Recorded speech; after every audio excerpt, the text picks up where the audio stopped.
mais eloko oyo sali se passe comment on a que c'est-à-dire moi na oyo azana ba infection moi na oyo infection et comme déjà eumeli en tout cas et ça la bien été et le médecin il se dit tout le monde que boso bomoni na pota ba osimba na pota mais moi na pota na ba ko simba e azoka sous douleur te azoka sous pasité donc c'est-à-dire déjà que le coloana pota ifandi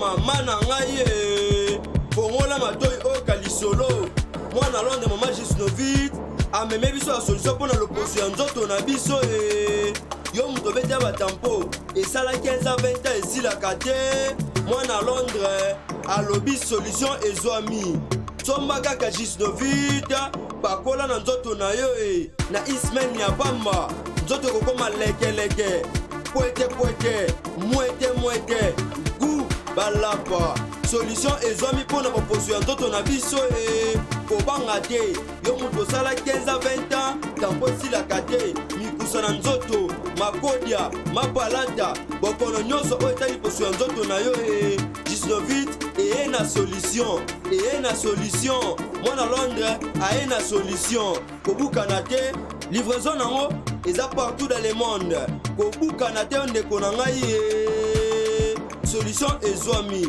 bona kozwa biso eza nango facile plus 44 74 24 025 437 na bandeli lisusu plus 44 74 24 025 437 balapa.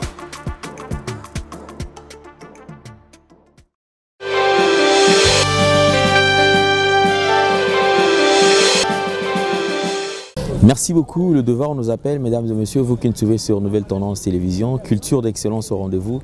Merci infiniment puisque nous savons que vous avez belé au Hotel Arabiso et vous continuerez toujours à se manifester à travers vos commentaires, à travers vos suggestions, vos remarques au Hotel Arabiso.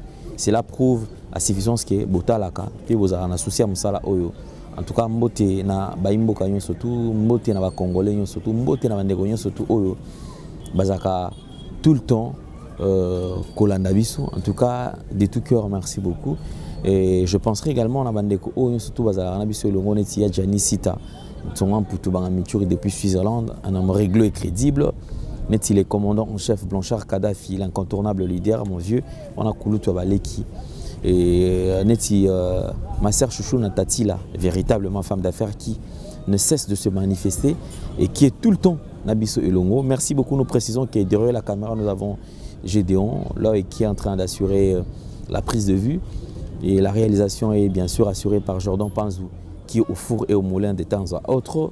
C'est avec cette équipe que nous avons d'ailleurs l'habitude.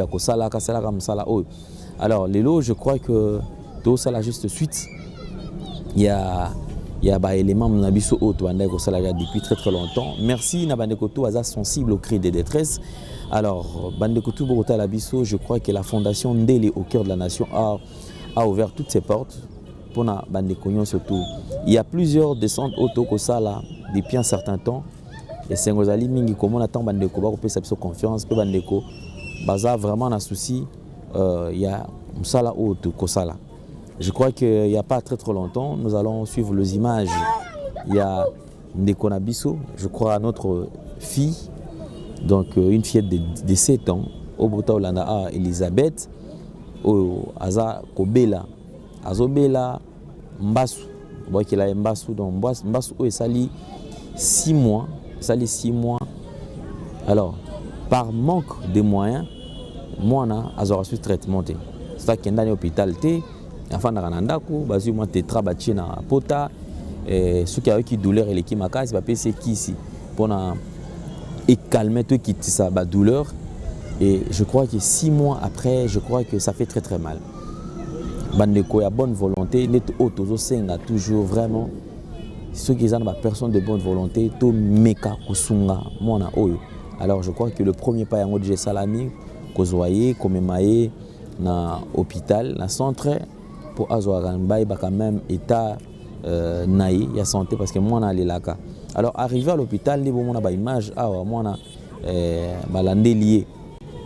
mais eloko oyo sali so passe comment na c'est-à-dire moi na oyo azana ba infection moi na oyo ba infection et commis déjà et umeli en tout cas et ça la sous bien té et le médecin il s'est dit tout le monde que boso bomoni pota ba simba na pota mais moi na pota na ba ko simba e azoka sous douleur té azoka sous pas cité donc c'est-à-dire déjà que le coloana pota il fandi et ça vraiment pas assez et aujourd'hui la même fillette a un sérieux problème et Sengeli a subi opération parce que azana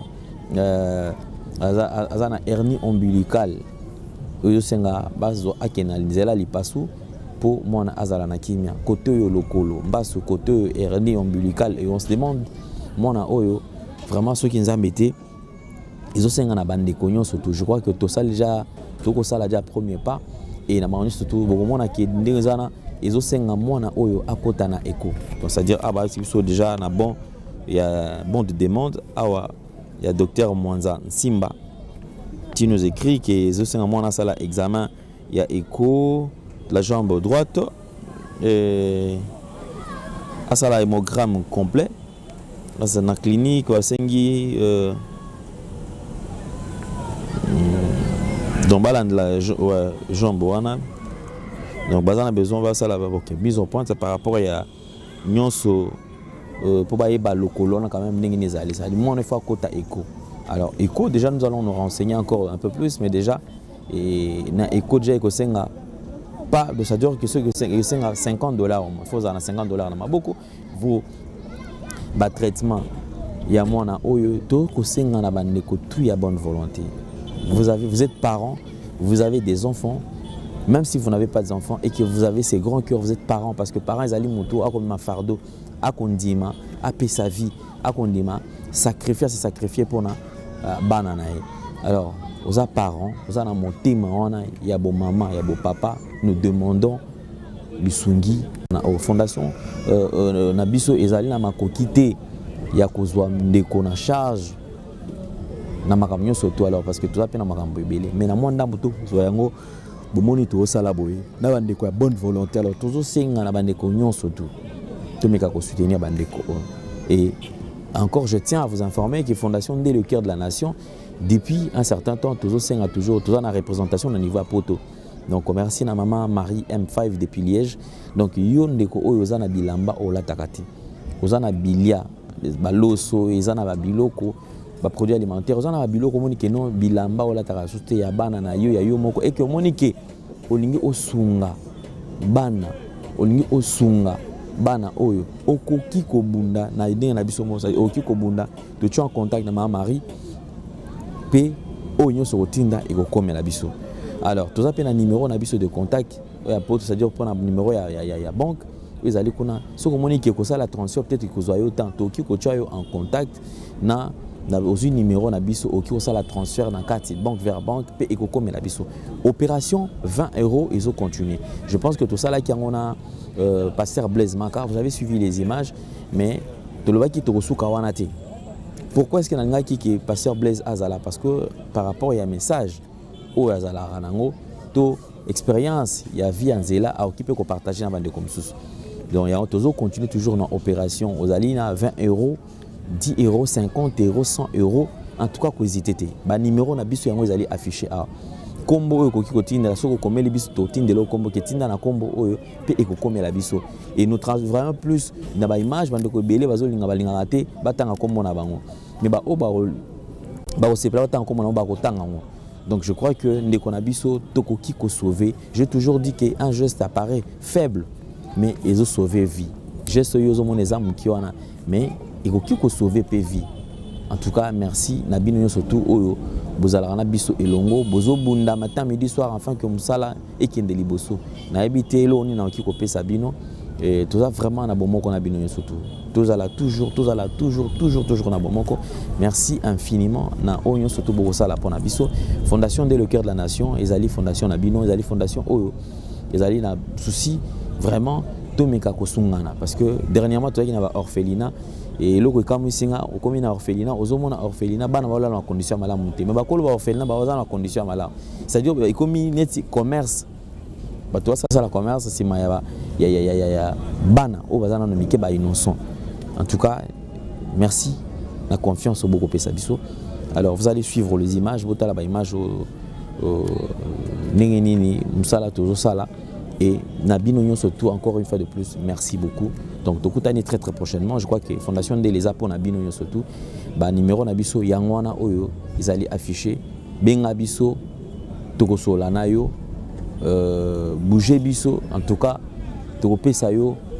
Détail, puis on a une fondation, mais on a besoin de travailler ensemble. En tout cas, tous a polélé, tous a wana ponana. On a une fondation, on a besoin de fondation et travailler na biso et longo parce que tous salam sala kaka moko. En tout cas, cohésité.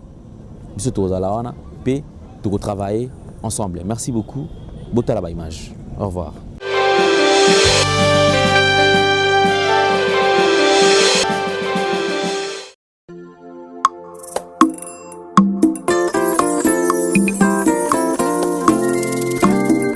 Yesu nanga wa mikolo nyonso yende ayebi bomoi nanga ata butu ata na moye Yesu nanga wa mikolo nyonso Yesu nanga wa mikolo nyonso yende ayebi bomoi nanga eya na butu eya na moye Yesu nanga wa mikolo nyonso ata nazali na papa nangai ata nazali na mama nangai akolinganga te lokola Yesu Yesu nanga wa mikolo nyonso ata nazali na yaya nangai ata nazali na mobali akolinganga te lokola Yesu Yesu nanga wa mikolo nyonso oh ya ya ya ya oh ya ya ya ya apui nanga se oh ya ya tikanga na kanga mana yo elika nanga makasi nanga Yesu elonga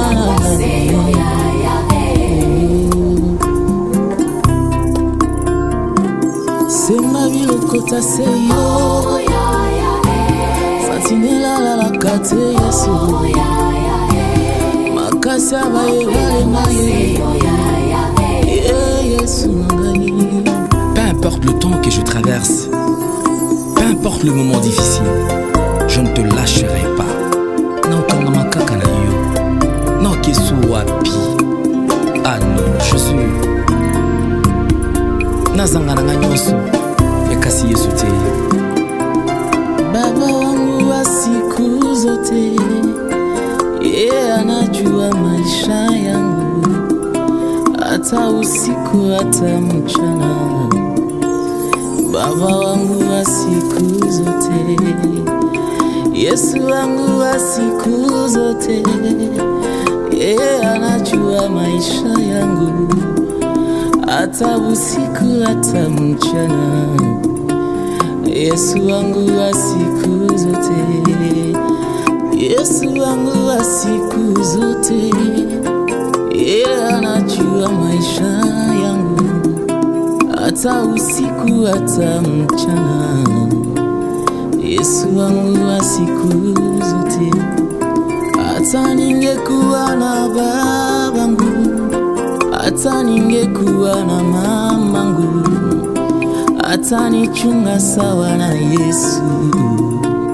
Yesu wangu wa siku zote, hata ningekuwa na mke wangu, hata ningekuwa na mume wangu, hata nichunga sawa na Yesu. Yesu wangu wa siku zote, oh ya ya ya ya oh ya ya ya ya akwenda ngase ya ya tikangana kanga mara yo oh Yesu nangase ya ya elikana ngase ya ya makasi makasi nanga se yo ya tikanga na kangama na yo. Naolemba te, car je sais, mon rédempteur est vivant. Il s'élèvera le dernier et agira à mon problème.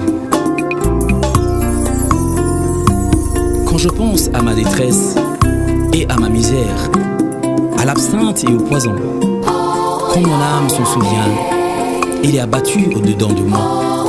Voici ce que je veux repasser à mon cœur, ce qui me donnera de l'espérance. Les bontés de l'Éternel ne sont pas épuisées, ses compassions ne sont pas à leur terme. Elles se renouvellent chaque matin. Oh, que ta fidélité est grande. Jésus-Christ, je t'aime. Je t'aime. Je t'aime. Yesu nanga wa mikolo nyonso yende ayebi bomoi nanga ata butu ata na moye. Yesu nanga wa mikolo nyonso, Yesu nanga wa mikolo nyonso yende ayebi bomoi nanga eya na butu eya na moye. Yesu nanga wa mikolo nyonso ata nazali na papa nangai ata nazali na mama nangai akolinganga te lokola Yesu. Yesu nanga wa mikolo nyonso ata nazali na yaya nangai ata nazali na mobali nangai akolinganga te lokola Yesu. Yesu nanga wa mikolo nyonso. Oh ya ya ya ya oh ya ya ya ya apui nanga se oh ya ya tikanga na kangama na yo elika nanga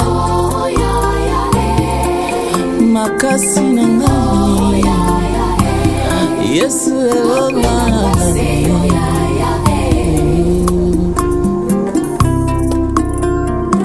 sema bilokota seyo satinela la kate Yesu makasi abayebale maye Yesu nangani. Peu importe le temps que je traverse, peu importe le moment difficile, je ne te lâcherai pas. Naokanga makaka na yo, naokesu wapi. Ah non, je suis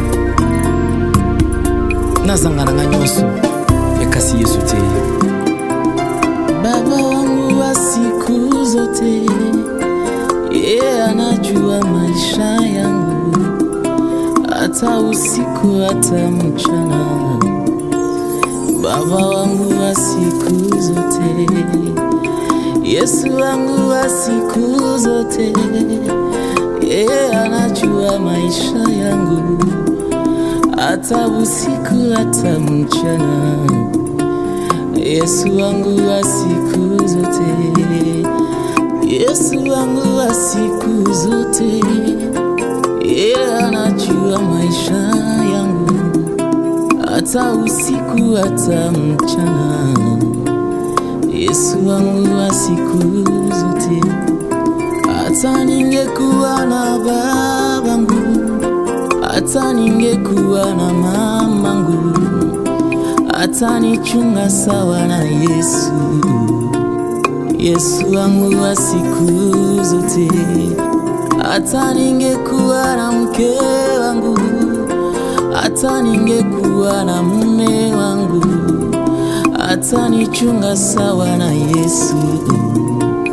Yesu wangu wa siku zote. Oh ya ya ya ya oh ya ya ya ya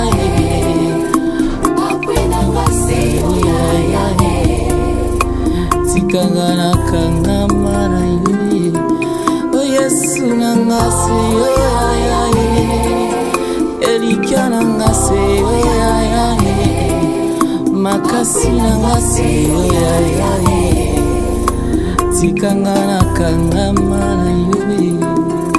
Non, l'embaté, car je sais, mon Rédempteur est vivant. Il s'élèvera le dernier et agira à mon problème. Quand je pense à ma détresse et à ma misère, à l'absinthe et au poison, quand mon âme s'en souvient, il est abattu au-dedans de moi. Voici ce que je veux repasser à mon cœur, ce qui me donnera de l'espérance. Les bontés de l'Éternel ne sont pas épuisées, ses compassions ne sont pas à leur terme. Elles se renouvellent chaque matin. Oh, que ta fidélité est grande. Jésus-Christ, je t'aime. Je t'aime. Je t'aime. Yesu nanga wa mikolo nyonso yende ayebi bomoi nanga ata butu ata na moye. Yesu nanga wa mikolo nyonso, Yesu nanga wa mikolo nyonso yende ayebi bomoi nanga eya na butu eya na moye. Yesu nanga wa mikolo nyonso ata nazali na papa na ngai, ata nazali na mama na ngai, akolinganga te lokola Yesu. Yesu nanga wa mikolo nyonso ata nazali.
Banekotu Baimbo Kabokota la biso sur Nouvelle Tendance Télévision.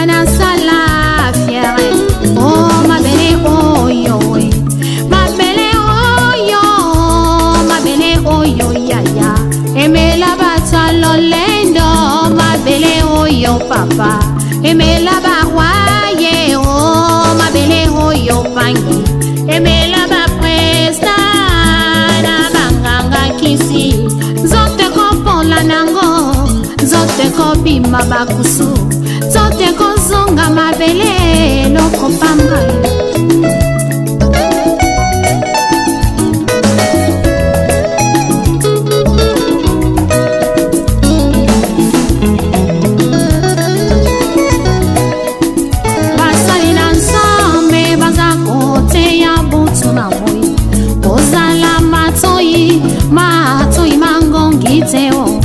Yokela bango bazali swa prince maya pamba oyo bate yakaye uza kaye paya mokili salela tango tango yozana bomoye linga yo salela ye o tango yozana bomoye linga yo salela ye o kufeza ya solo bungaye betina tempelo tango ifweni ya Salela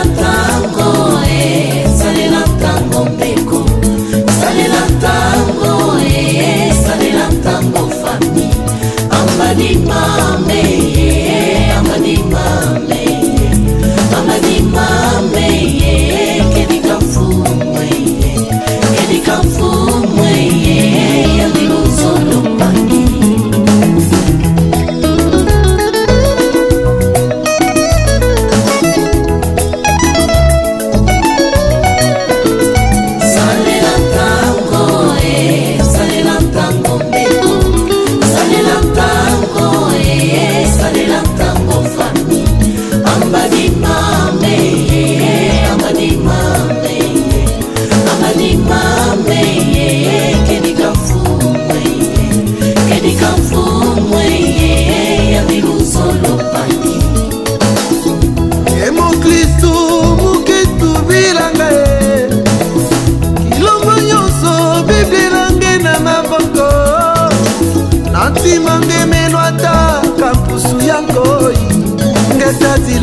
Ngetadila na kilumbu ya suka zina nange ikelebe